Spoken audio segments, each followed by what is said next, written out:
Over the past few weeks, I've been looking into and analysing the Natalie Does Nails ARG. After my recent interview with her, I thought it would be a good idea to once again look into all the new evidence that has arisen from Natalie's page, and to try to construct new theories while still refining old ones. At the centre of it all is Bernard. Or in this case, what Bernard is not.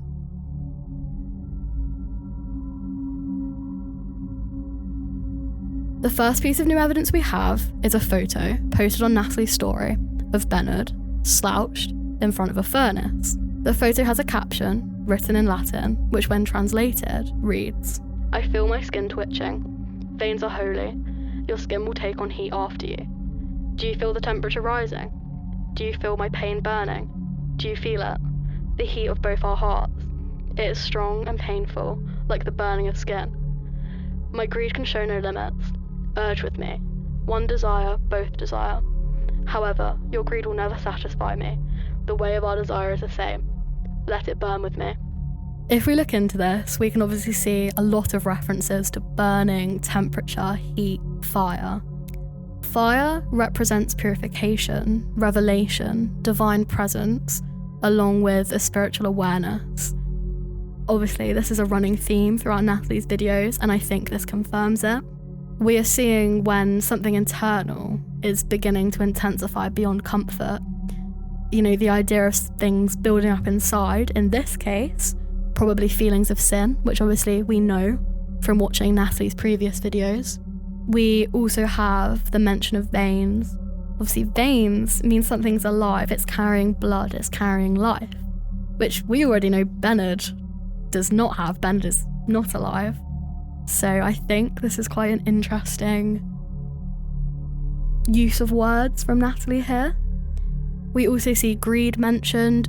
Greed seems to be used as kind of an infinite longing. Divine hunger, possibly. Divine hunger, which means a deep, innate spiritual craving for God, righteousness, or the divine. We know that Natalie's seeing herself as God at this point. So this feels like she's trying to say that Bernard is looking for this deep spiritual connection with her. Again, this signifies souls longing for connection, fulfillment, spiritual nourishment that once again, only God can provide, in this case, Natalie. I think this ties in really nicely to what was brought up in the interview with Natalie, where she mentioned she'd been feeling quite isolated recently. This really backs up the idea of longing for connection, fulfillment, which she's trying to reach with Bernard. The line, "let it burn with me," to me feels like an acceptance of suffering. It's an initiation.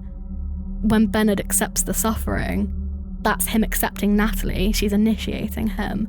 It's a willingness to be transformed, or even possibly destroyed, which we know Bernard continues to be.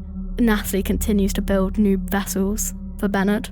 We also have a continuous repetition of "do you feel?" The repetition, to me, mirrors prayers. Each question escalates consciousness. The temperature rising feels like an awareness of change, inner change.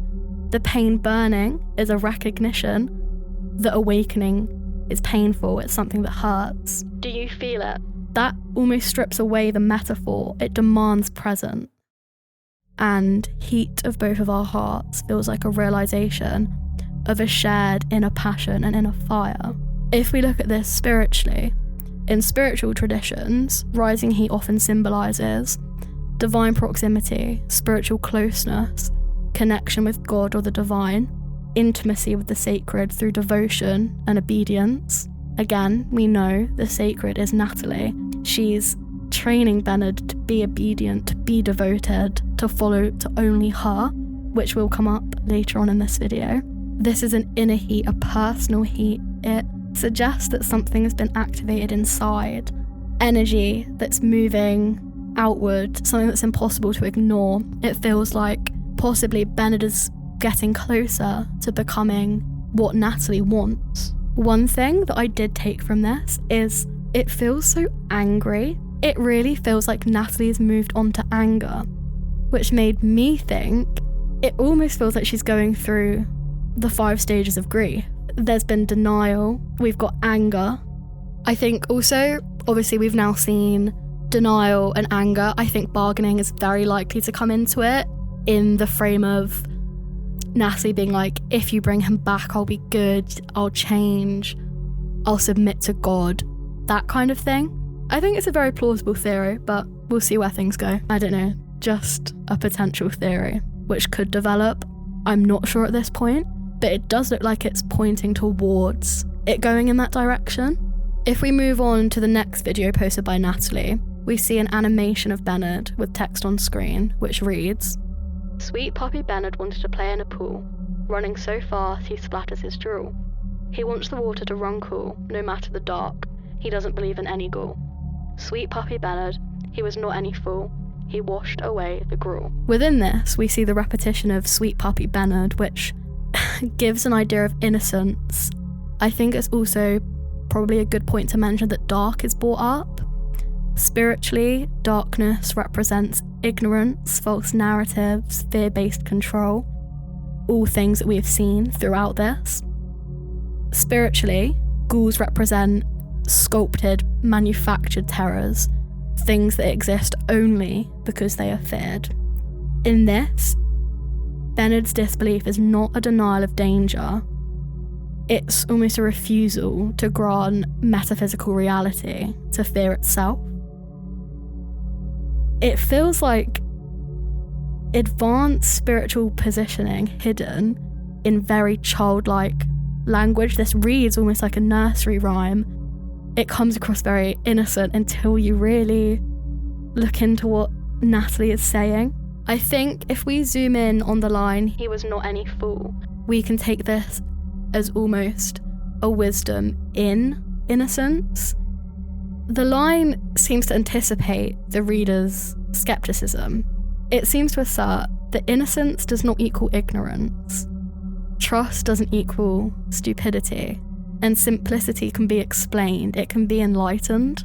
This might be a stretch from me, but when we think that Natalie is saying all of this to us, it almost feels like a warning. If you dismiss what Natalie is saying as nonsense, you might be the fool. I think, again, we have the idea of entering the water, washing off sins, things that have held you back. One thing that I did think about when I was looking at this video is the fact that Bernard is a Labrador. Labs are known to be loyal, obedient, calm, very accepting dogs. They have a very good temperament. They're friendly, they're gentle, they're eager to please. We know that this fits in perfectly with what Natalie wants Bernard to be. And in this video, we see the idea of a perfect lab. Any other time we've seen Bernard depicted digitally, it's been, a perfect Labrador, no damage to the image of the dog.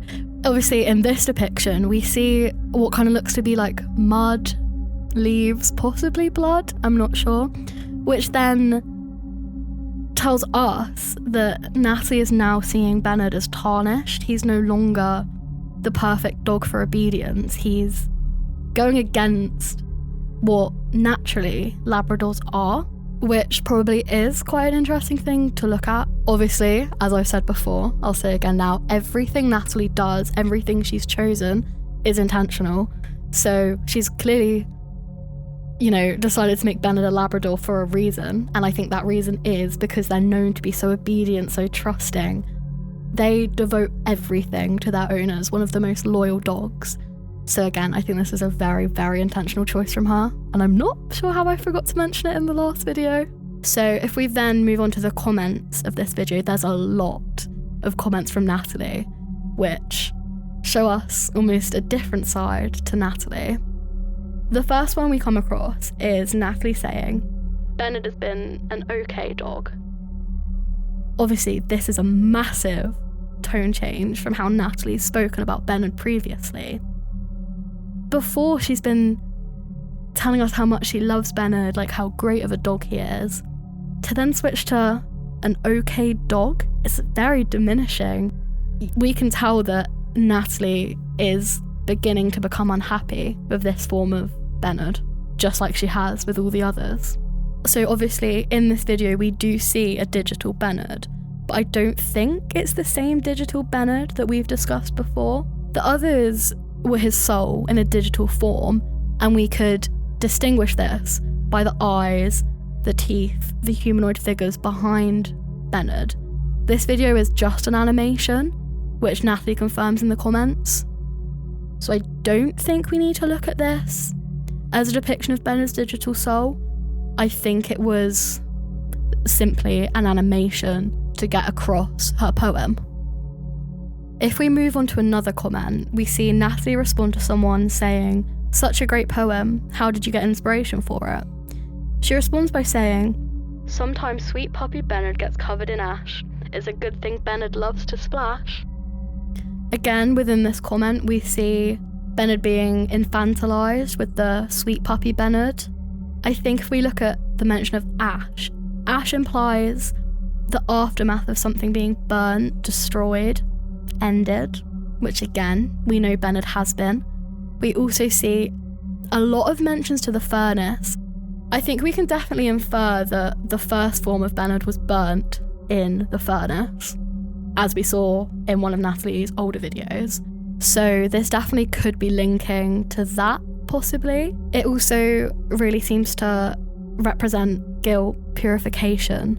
The line, "Bernard loves to splash," makes me think cleansing, possibly baptism. If we look at it from an angle of ash representing trauma, control, then splashing then becomes forced purification, disguised as joy. If we put those two together, we can see Bernard repeatedly exposed to harm, corruption, which is ash, and then Bernard being expected to clean himself happily, rather than question why he's being dirtied in the first place. I think it's pretty easy to take this as abuse and control being masked beneath cuteness and optimism. Again, the water mention makes me think rebirth, baptism, which I've already mentioned. Baptism is quite literally submission to a system, which fits in with Natalie viewing herself as God. It is Bernard fully submitting to Natalie.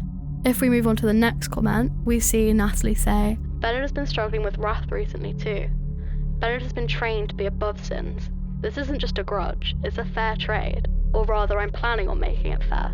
We all succumb to our instincts sometimes."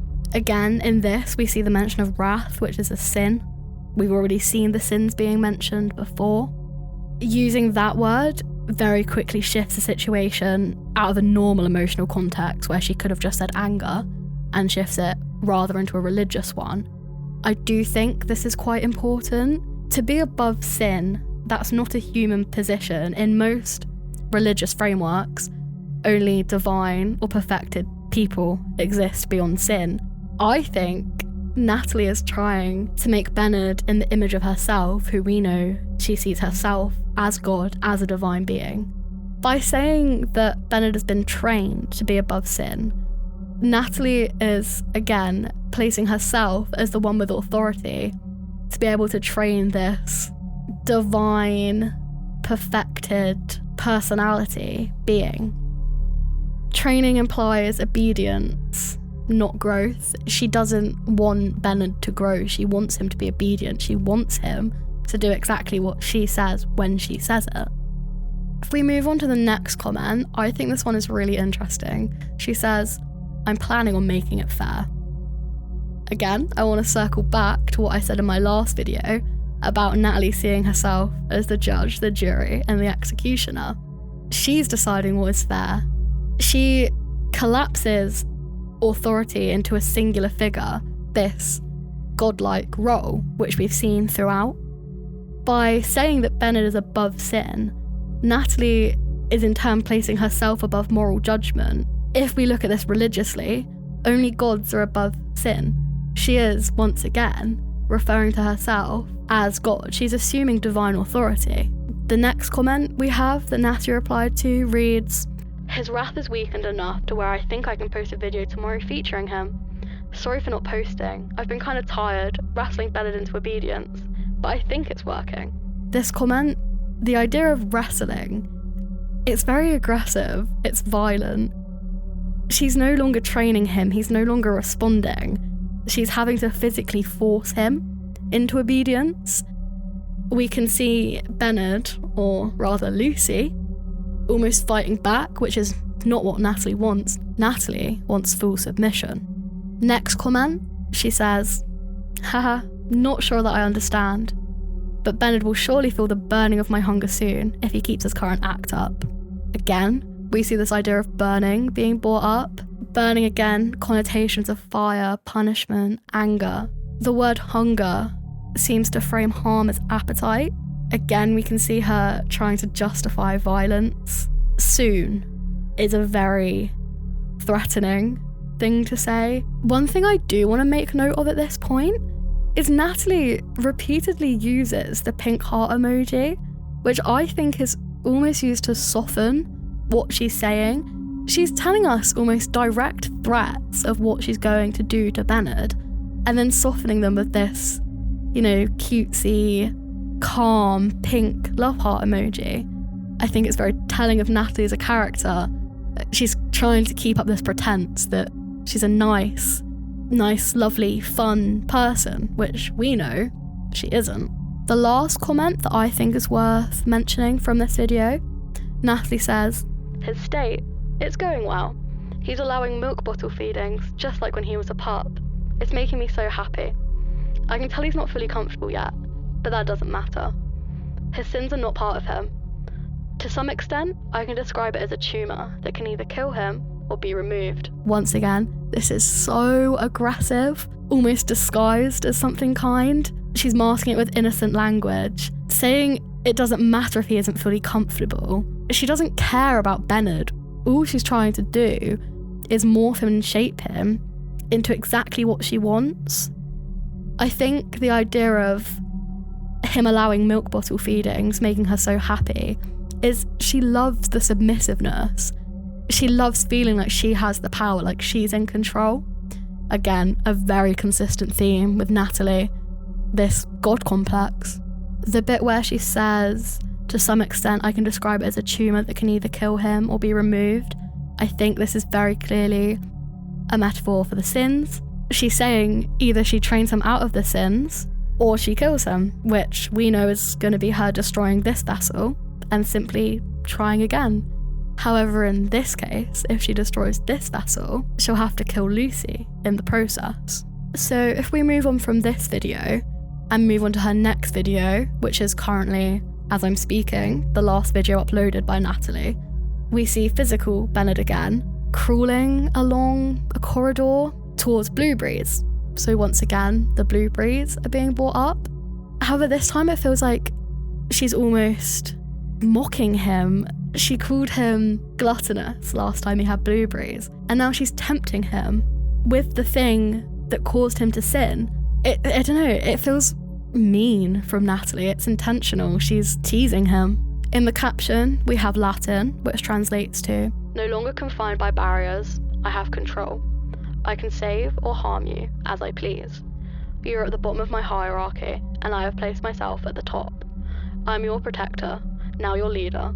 Accept me as everything, as it should be. A man and his dog. Still I love you. It will be well. Let me comfort you, feed you like the puppy you were, while you feel the warmth that you left in my aching heart. Obviously, in this, she's saying that she's escaped restraint. I've taken this as that she almost has no morals anymore. She'll do whatever it takes to make Bernard what she wants him to be. Again, the idea of a godlike power.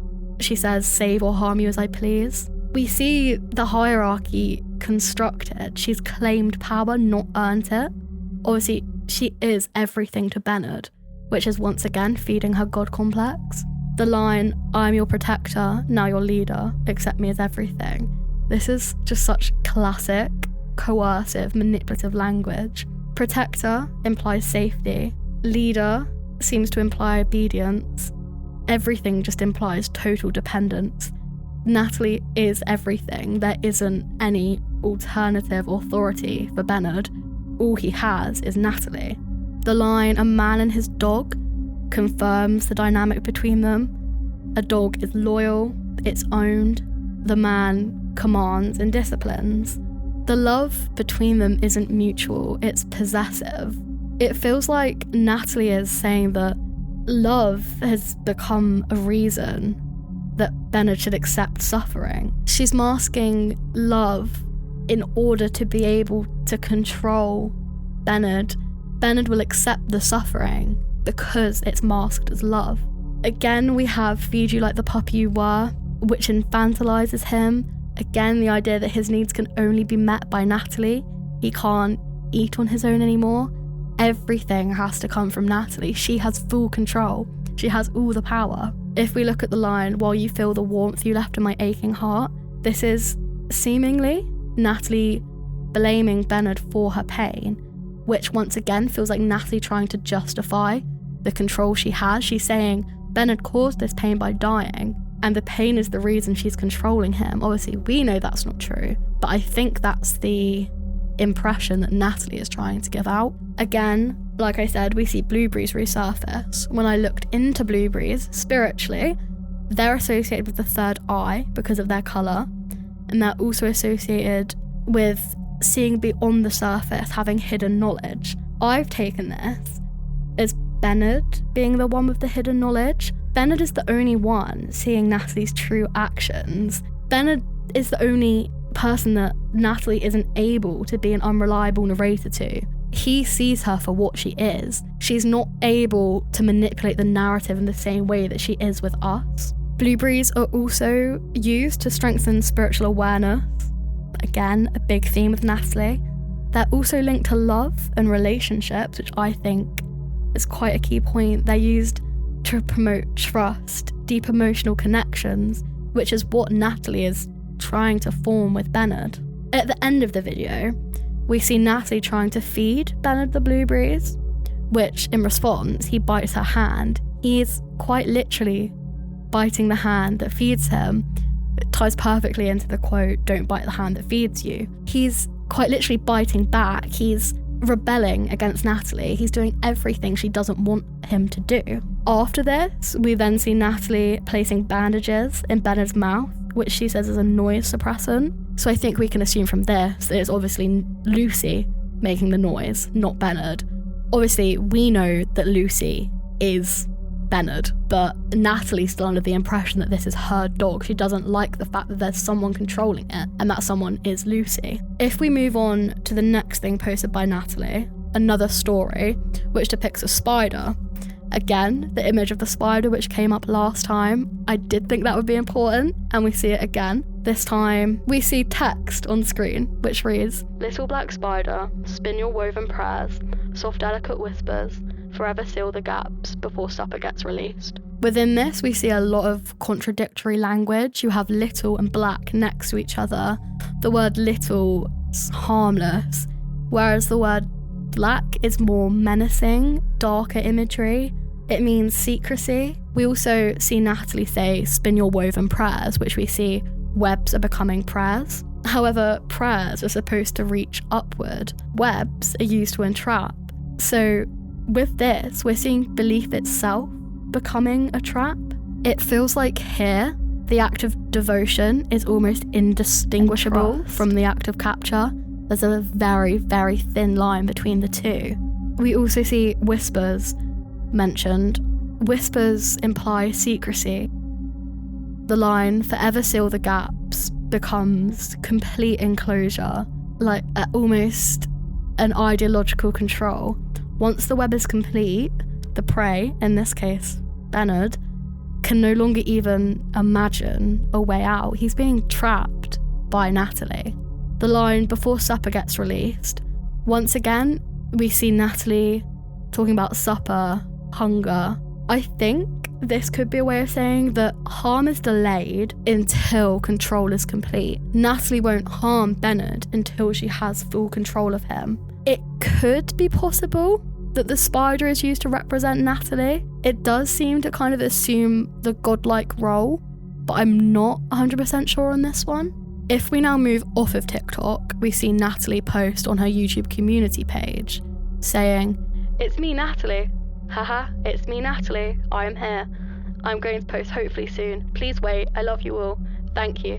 I just want to say thank you, everyone. I'm so nervous." Again, we see the pink heart used a lot. Again, keeping up this pretense, softening what she's saying. The structure of this is really, really odd. This could be a massive reach, but I took this as, I don't think this sounds like she's talking to us. It sounds like she's feeling guilt and has almost been repenting. It's me, Natalie, I'm here. It's almost like her trying to say, I'm still here, I'm still me, possibly trying to prove to herself that she's not an awful person. Hence why it's now showing us that she's going back to religion. Even earlier in the same day of this post, when I spoke to her, Natalie said to me directly that she's lost faith. How would you say your relationship with the church is at the moment? Well, I don't trust them. I might want to explore it deeper in a few videos. Do you think you're more powerful than the church, Natalie? Well, I could be.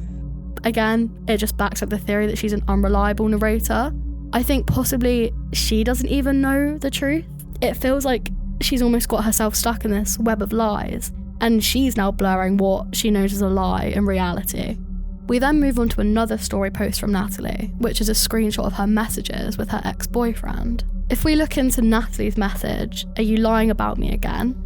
She mentioned to me in the interview, she said, "He lied about me in regards to why her daughter was taken away."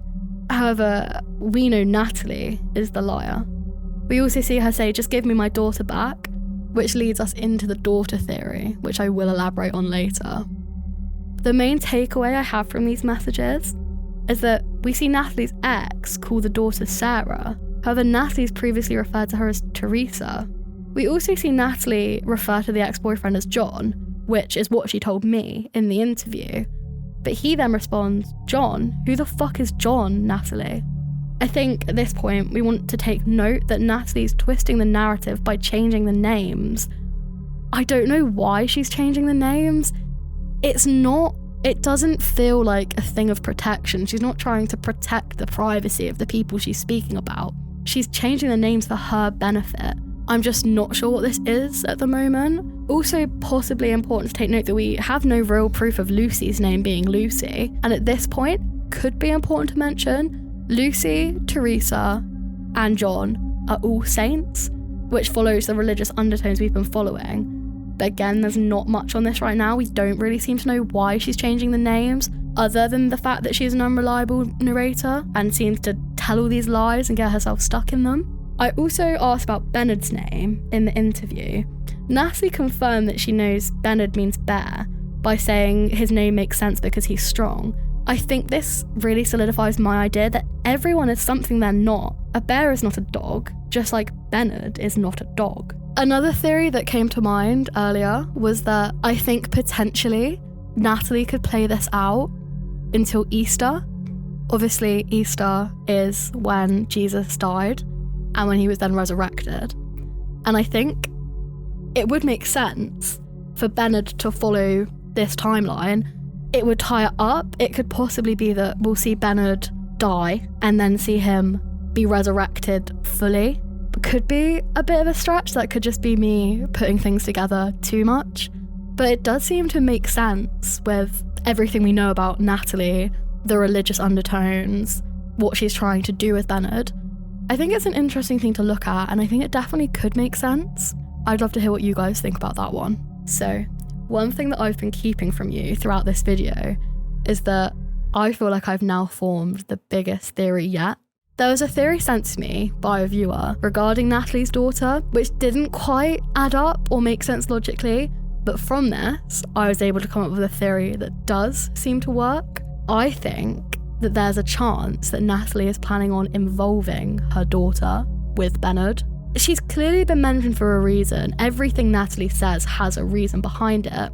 The daughter just fits perfectly into it. Children are submissive, they're small, they're easy to manipulate, all things that are previously mentioned by Natalie. This would tie in really well with the video from December, where we see Natalie working out the logistics behind making the physical vessel as small as possible to still represent her dog.